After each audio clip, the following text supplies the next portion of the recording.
Prepare your palates and your curiosity as we embark on a journey through the captivating world of rum, from the sun-soaked shores of the Caribbean to the lively streets of Havana. Rum has been a lifeblood of adventure, celebration, and history.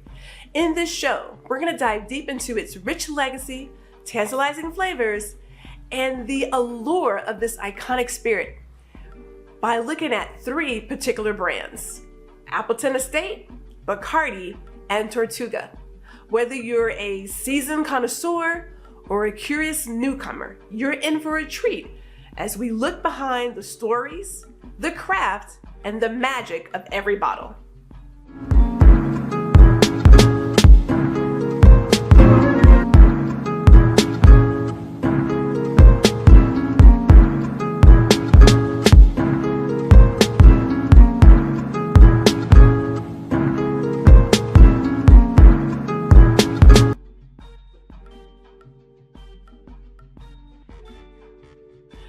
Hello and welcome to Let's Wine a Little.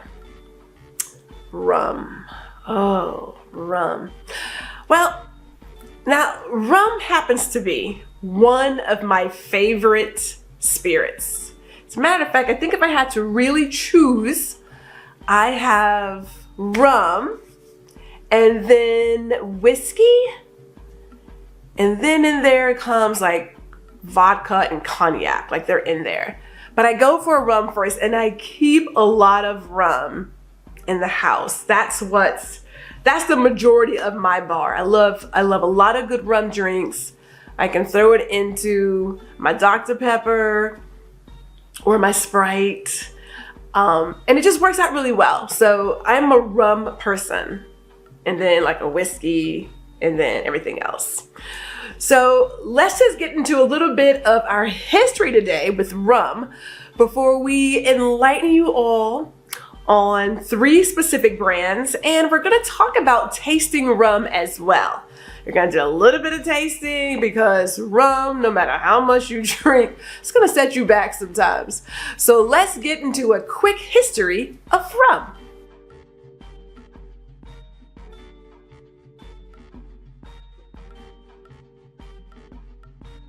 Now, rum has a fascinating history that dates back to the 17th century. It is believed that rum originated in the Caribbean. It was right around the time where there were plenty, let's just say an abundance of sugar cane plantations. As a matter of fact, according to historians, the very first rum distillery was founded sometime in the 1650s. So it has been around for a very long time.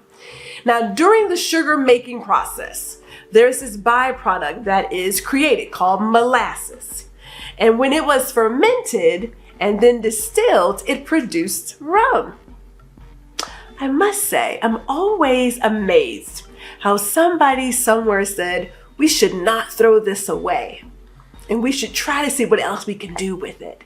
And then, voila, you have another spirit on hand. The genius. Now, this spirit quickly gained in popularity from sailors and pirates because it had a very high alcohol content and also an extremely long shelf life. And I'm sure, using your imagination, you're thinking, I'm out on the water for a very long time. I need something with some staying power. Rum played a significant role in the colonial economy, and I want to say even at one point, it was used as currency. Imagine that. I give you a bottle of this for 50 chickens, or you might want to go back to those times, but I digress. Now, over time, different styles of rum have been developed, including light, dark, spiced, and aged varieties. Now, if you're saying to yourself, okay, I don't really know about rum, how popular is it? Because I hear about vodka all the time and I hear about cognac and blah, blah, blah. Okay, it is extremely popular. From the Caribbean to Latin America, it has been beloved for a number of centuries. It goes hard. You know, it's an extremely versatile spirit. And it's used a great deal in some of your favorite cocktails. Think about your daiquiris. Think about your mojitos. And it's also great to sipping it neat or on the rocks. Now, in the past couple of years, rum has gained in popularity. Again, a lot of that comes from an interest in some premium and also some craft rums. There's also been this move in specialty cocktails. So when you get all of those things going, this cocktail culture, you get these specialty drinks. Next thing you know, the popularity of a spirit goes up with. So now we got a little history out the way. Can we talk about the rum itself? Let's talk about that real quick, because not all rum is equal. That's why we're exploring this. And if you're not a rum person, I believe you want to take a couple of notes. Now, myself, as I said, I enjoy rum. And so I remember, as I shared before, that when I was in Jamaica with the husband, I had a chance to go to the Appleton Estate Rum and do their tour, and it is so amazing. Let me also say this. If you're ever in a place you can explore the local drink, or there is a tour that's given at a distillery or otherwise, jump on it. I was in Puerto Rico, San Juan, and I didn't get a chance to get to the Bacardi, but it's still on my list. Having said all that, let's talk about aging rum. This was one of the most amazing parts. And I know I've said amazing 18 times, but sometimes I get really excited about like the spirits, you know what I'm saying? But looking at how the rum was aged was actually very educational, because sometimes you don't really think about the amount of time that is taken to create these different varieties. So let's talk about aging really quick.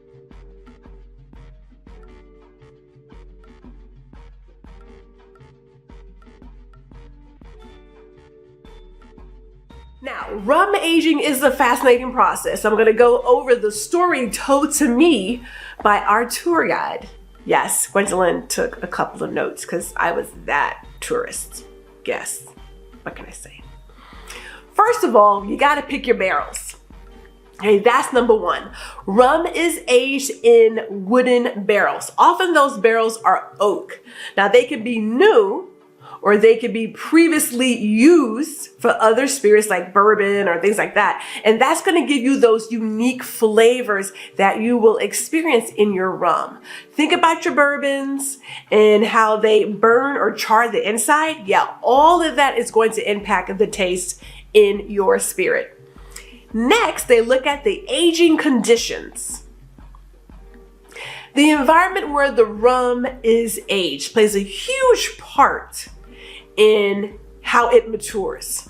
You got warm climates like those in the Caribbean that accelerates the maturity process. So I am happy for that. That is different than if you were to try to age rum in a cooler, colder climate. It's going to take far, far longer. Next, we have the oxidation and absorption.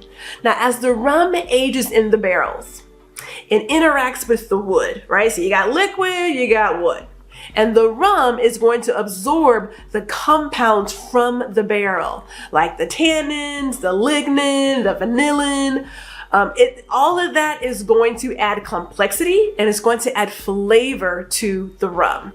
Now, my favorite part of this tour was when they talked about the angel's share, which is pretty much just a fancy way of them saying evaporation.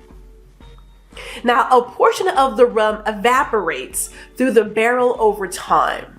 Now, this loss to those who create rum is known as the angel's share, and it can be significant in warmer climates. The remaining rum becomes more concentrated and flavorful. All right, so now that we got through all of that, now it's time to blend these guys together. So after it's been aged, different barrels and ages of rum may be blended to achieve a desired flavor profile.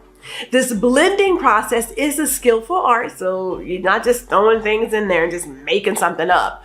But you want to make sure that you have consistency and a complexity in the final product. This is very much like your wine blend, like a red blend. Lastly, we're going to bottle it up. We are going to put it in the bottle once it's aged and it's all complete. It is filtered and then it is bottled for consumption. So there you go. Now it's kind of funny. Well, okay, maybe not. But the aging process gives rum its rich, nuanced flavors, and it also makes it an experience for each and every person who sips a glass. Now, I want to take another little detour and talk about the age of rum, and then we'll get into the types of rum. Now, your first one is your unaged or young rum. Typically, this is aged for less than a year. It's clear and it has a lighter flavor profile. Second is your aged rum. Now this rum has been aged for several years. The longer it's aged, the deeper the flavors are, and you get a very dark color due to the interaction with the oak barrels. Your last one is your vintage rum. Some rums are aged for decades. Now, when you age them that long, they become rare and they are highly prized for their complexity and their depth of flavor. So, coins, coins, and coins. Each type and age of rum offers a unique experience. So let me talk about the different types. First up is the white rum. Remember we talked about the lighter rums, the sort of young, unaged rums. So this is also known as a light rum. So white rum is a light rum. I know it all sounds alike here, but it's typically unaged or is aged for a short time in a stainless steel tank. It's light, crisp, and often used in cocktails like a mojito or a daiquiri. Next is your gold rum. Now this is aged in oak barrels. It typically has a richer flavor with notes of vanilla, caramel, some spice. It is versatile and it's good for both sipping and mixing. All right, one of my favorites is a dark rum. I love a dark rum. These are aged longer in charred oak barrels. So it has a deep, complex flavor with molasses and spice notes. It's also great for baking and bold cocktails like a hurricane. And I will tell you that I typically put in a little dark rum in my bread pudding. Very, very good. Another one that I love is a spiced rum. Okay, now this is infused with different spices like cinnamon, nutmeg, vanilla. It will add warmth and complexity to any drink that you put it in, like your rum punch. Now, this next one I have never tried, but it's on my list still because I'm still getting into the world of rum myself, but it's agricole rum. Now, this is made from fresh sugarcane versus molasses. So it has a more earthy, grassy taste and a very distinct flavor. Now, I'm not the biggest person with earthy and grassy things, but again, I am always open to tasting and exploring. So this is still on my list. The last one I know I have picked up a couple of times. It is the overproof rum. Now, this is higher in alcohol content. So typically it is used in tiki drinks or any other cocktail that requires a high concentration, a high alcohol content spirit. So whether you're sipping your rum, whether you are using it in baking or cooking, you have options and you have varieties. So now I want to take a quick slide and talk about Appleton Estate Rum.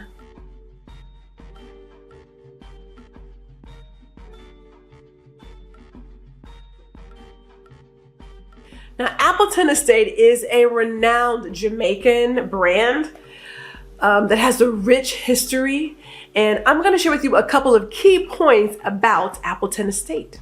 Appleton Estate was established in 1749, and they are the oldest rum distillery with continuous operation in Jamaica. Now, they are nestled in the Nassau Valley. This distillery benefits from a unique landscape which contributes to the distinct flavor of its rums. Now, in regards to ownership, the distillery was originally part of the Appleton Estate plantation, and it was later acquired by J. Ray and Nephew Limited in 1916. And the first branded rum as Appleton Estate was introduced in 1944. Now, Appleton Estate has won numerous awards and accolades since 1862, solidifying its reputation as one of the best rums in the world. Now, Appleton Estate offers a variety of rums, including their signature Appleton Estate 12-year-old. There is the Appleton Estate Reserve. There is the Appleton Estate Signature Blend, and each rum is crafted with care and expertise, reflecting the rich heritage and tradition of Jamaican rum making. Can we talk about Bacardi really quick? Just really, really quick.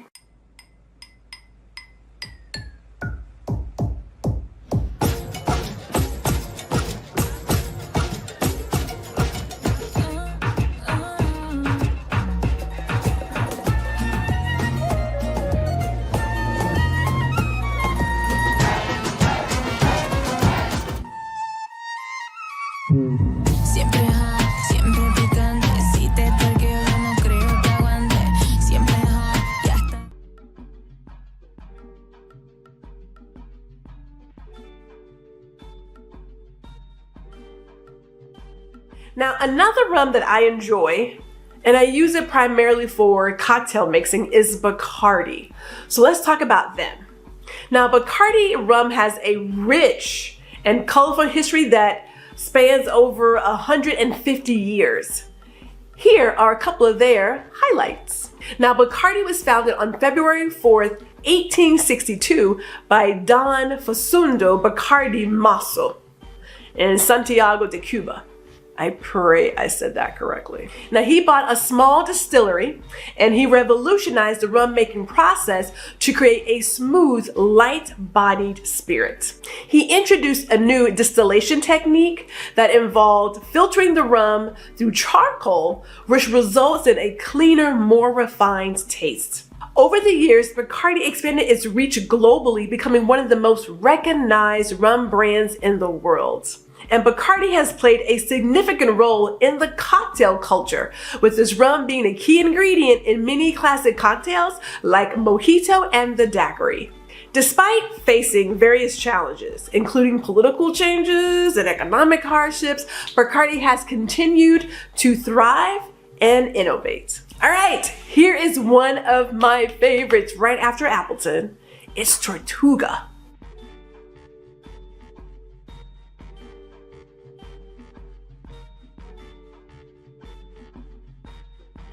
The Tortuga Rum Company was founded in 1984 by Captain Robert Hameti and his wife Caroline Hameti.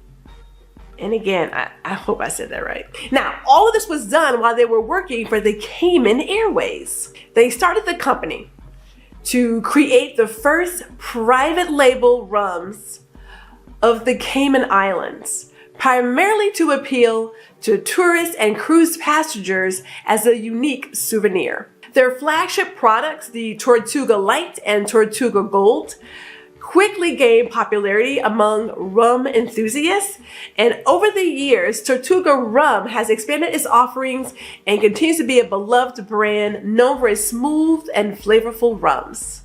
And yes, they do make the rum cakes.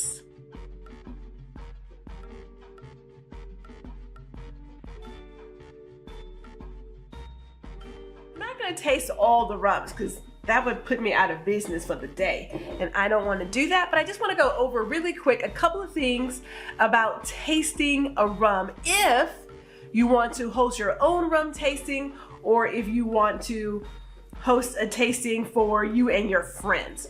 So a couple of things really quick. When you're doing a tasting for rum, you want to go from the lightest to the heaviest to avoid overwhelming the palate. Typically, you go with your light rums, followed by the gold, the dark, and finally you do your spice or your aged rums, okay? Keep that in mind. Also, now, for my tasting, I am not tasting this neat. Typically, you would just pour a small amount into a glass without any ice, but I have some other things to do today. So we are not going to just go full body, so understand that. Now, I happen to have a ice ball, which is another way for people who want to enjoy their spirit and not have the water dilute all the flavors immediately. This ice ball, you put it in your freezer, you let it do what it do, and then you will slowly enjoy the coolness of your spirit in a glass. So I'll just share that. But we're gonna talk about the steps really quick, and it's very similar to what we do for a wine as well. So when we're talking about tasting, it's very similar to what you do for a wine. You want to look at it first. You're going to pour a small amount into your glass. You want to observe the color and the clarity. Dark rums often have deep amber or mahogany hues, and that can hint at the aging process and the barrel type used. So your second thing is you're going to swirl the rum gently in the glass. This again helps release the aromas. You want to look for the legs or the tears that form on the glass. Those little small little tear marks that come down. If they are thicker and slower, those legs can indicate a higher sugar content and viscosity. After that, we're going to smell it. You're going to bring the glass to your nose, take a deep inhale, identify the different aromas. Could be molasses, vanilla, caramel, spices, oak. You want to take your time with that step to fully appreciate the complex bouquet of your rum. Number 4, you're going to sip it, take a small sip, let it coat your entire mouth. You want to pay attention to the initial flavors and the initial texture. Think about the sweetness, the spice, any other distinctive notes like dried fruit or chocolate. And then lastly, you're going to savor it. So you're going to swallow, you're not spitting this out, you're going to swallow, reflect on your finish. Again, with dark rums, they often have a long lingering finish with rich, deep flavors. And consider how those flavors evolve and what lingers on your palate, because something always lingers. Now, I will tell you what I'm doing today. Now, I have tasted all of this when I was at the Appleton Estate, and I gotta tell you, amazing. And I know I said 1,000 times, it's just how I feel sometimes about some things. But if I may, what's great again about a tasting or doing a flight at a restaurant is that you can then discover which ones you truly enjoy. Now, what I have here are a couple of things. As we talked about the different types of rums, I do have their reserve blend, which I am going to open up and drink with you as I continue this. I also have the signature blend. Clearly, I've been having a good time with that one, so don't judge me. And just because they are part of the same family, I have the Ray and Nephew, the white overproof rum. Remember we talked about how J. Ray and Nephew Limited bought Appleton Estate? But this overproof rum, that's what you want when you really want a high alcohol content spirit in your cocktail. I always come back from Jamaica with a couple of these bottles. I'm just going ahead and say that. So let me open this up. Again, I know I have an ice cube in here. It's okay. Or an ice bowl, whatever. Whew. I can have a little bit of something. I can have a little bit of something. Some people, not trust me again, this is a very generous pour. But if you're doing it at home and you're not driving, you should be okay. Very generous pour here. Now I'm looking at the colors. I know that I'm not going to swirl it like I probably should because I have this ice cube in here.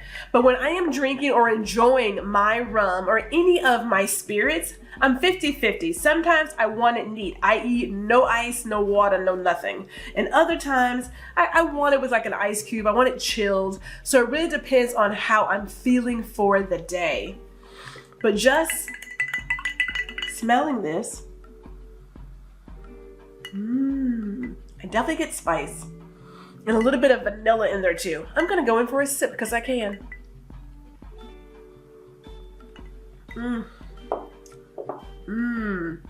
That is extremely smooth. You know how they talk about, well, maybe you don't know, but I'm gonna say this. There are a couple of rums and other spirits that you wouldn't want to mix with anything, right? Like you want it just the way it is.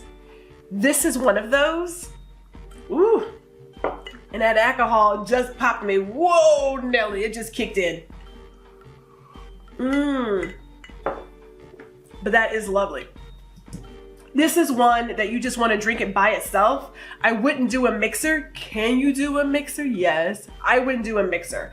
When I have normally mixed any of my drinks, I'm using the signature blend because it's a blend of all the rums, whereas the reserve rum has been sitting around for a while. Like it's been aged for a reason. So the last thing I want to do is mix it with I don't know, any kind of soft drink or what have you. But it is, you know, if you want to talk top shelf, it's definitely top shelf. And whoa, 40%. Golly, I did not know it was 40% alcohol. My goodness. Okay. Now that we've talked about some Appleton Estate, I want to show you my friends, which is Tortuga. Okay, so as I sit here sipping on a little something, let me just talk about Tortuga really quick because as we mentioned before, they were created with the idea of being a signature rum for the Cayman Islands, right? And if you have ever been on any cruise or stepped into any airport, you are going to see the Tortuga rum cakes. They are known for that. And they're also known for their flavorful rums as well. Although they do have a website, they do not have a US distribution just yet. So the only way that you're getting this is if you are traveling. And ideally, again, typically on a cruise, at one of the ports, you're gonna find a Tortuga shop and they have every single flavor available, as well as some other things. Like the rum cakes, there is a bourbon butter cake, there's an eggnog cake that's out for the holidays. I may have to link up on that. That they will ship to you. This, not so much. So let me talk about this really quick. Because again, when I think about making my cocktails or what have you, I am looking at Tortuga to do that. Also, when I am baking, I am looking at using Tortuga because hello, they're making the rum cakes. Why not make some of your own rum cakes? All right, let's talk about the flavors that I have here because this is what I use for mixing or again, as I said, for baking. So I've got a coconut Caribbean rum. And when I tell you it makes my heart sing. And I'm not a big coconut person, but this right here will bring the island to you. So I love it. I've got 140 proof here, very nice and dark. This 140 proof Caribbean rum is just what you need when you're creating your rum punch. There is also a vanilla, which I have left. What do I mix this with? I typically mix it with like a little bit of Sprite, and every now and then when we just happen to have it in the house, I will use a Coke, okay? And then throw in like a little maraschino cherry. Just saying. And lastly, mango Caribbean. So, you know, there's so many flavors. When I'm on a cruise and I get to decide what I'm bringing home, I will typically bring home 2 bottles of the 140 because when I do my rum punch, there are certain ones that go in the punch and I want those on hand all the time because I can't get this shipped to me. So there are certain ones that I will buy like immediately, and then the others, like the mango, I'll try and play with later on. But before we go, let's talk about Bacardi.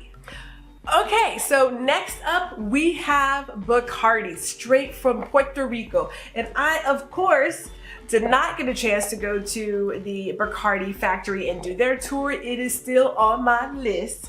But this is another one that I use for mixing my cocktails when I'm doing a rum punch or if I do a mojito. Now, I don't do a lot of mojitos. However, I do appreciate those pre-made daiquiris. I appreciate them where you throw in your own little mix and do some stuff. It just makes it easy. So I use them for that quite often. Now, if you're wondering about the level of alcohol in these, as I was mentioning, because there's a reason why I like a little bit of ice sometimes with my rum. If I know If I know I have to do some things, we're not going to go neat. I need like a little bit of a diffuser, and it doesn't ruin anything. But these are both at 40 proof right here, right? These are your 40 proof, as in the reserve blend. And let's see, who else is at 40? I think the signature blend is also at a 40. Now, clearly the Tortuga 140 proof is 70%. Yeah, it's special. It's definitely special. So again, when you're dealing with the world of rum, which is why I talk about, thinking to yourself, do I want to do a hefty pour? Probably not. So if you ever do your own tasting with your friends, it literally is, it's a minute, it's very small. And if you're doing that tasting, you want to have a glass of water beside them, because they're not going to spit this out. They're going to swallow, but they want to keep their palate clean. So let them do the tasting, sip it, savor, get all the stuff written down on like note cards or a notepad, and then wash the palate with water. The Wray and Nephew, the overproof, this was actually 63% proof. So, when you need what you need, you have the options there. But this is what I keep on my bar. Now, as we continue on our exploration, we clearly have more rums to try out, but this should get you started. I hope you all have enjoyed this episode of Let's Wine a Little. We talked about the history of rum. We talked about the aging process of rum. We also discussed the different varieties and how to host your own tasting. And we left you with a few options of what you could try, and also let you know that some of these are only found in a very specific place. So if you get that opportunity, make sure you snatch it up so that you can play with your rum tastings at home.